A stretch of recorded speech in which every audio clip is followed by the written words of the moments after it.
बिहार की राजनीति में एक ना ने कई हां के रास्ते को खोल दिए हैं। राज्यसभा सीट को लेकर चल रही अंदरूनी हलचल के बीच चिराग पासवान ने रीना पासवान की दावेदारी से किनारा भी कर लिया है। अब सियासी गलियारों में एक ही सवाल घूम रहा है कि क्या इससे उपेंद्र कुशवाहा की दिल्ली की राह साफ हो जाएगी।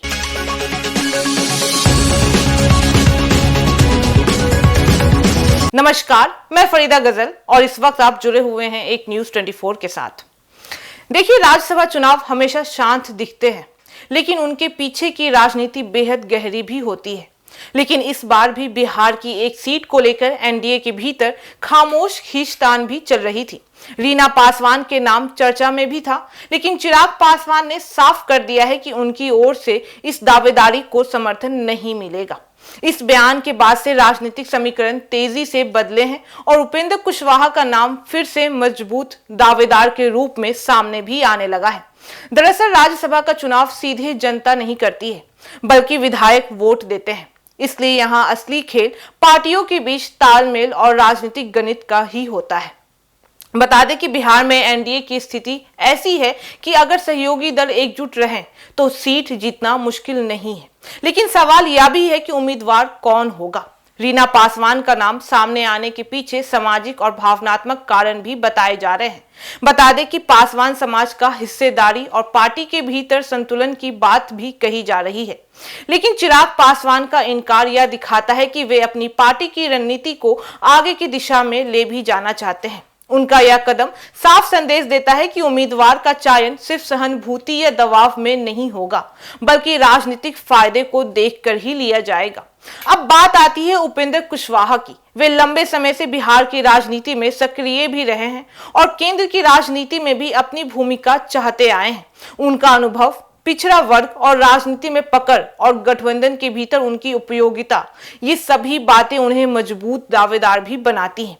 अगर एनडीए के भीतर सहमति बनती है तो उनका राज्यसभा जाना लगभग तय ही माना जाता है।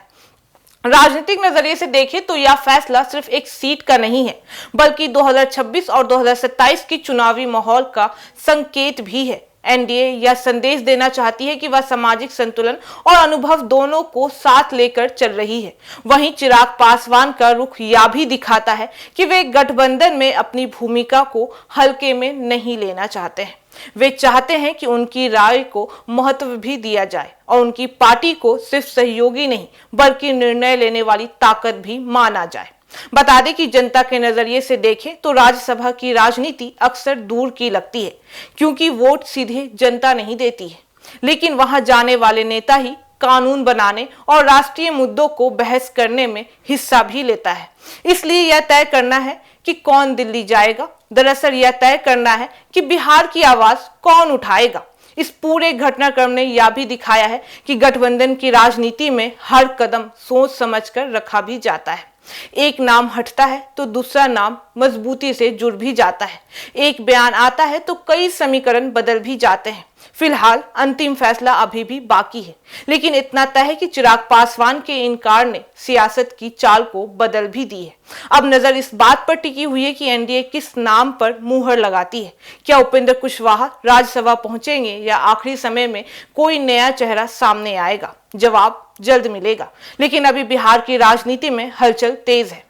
तो फिलहाल इस खबर में बस इतना ही। बाकी इस मामले पे आपकी क्या राय है, आप हमें कमेंट करके जरूर बताएं। ऐसी तमाम खबरों के लिए देखते रहे एक न्यूज 24, हर खबर सबसे पहले, सबसे सटीक। वीडियो को लाइक करें, शेयर करें और चैनल को सब्सक्राइब करना ना भूलें। धन्यवाद।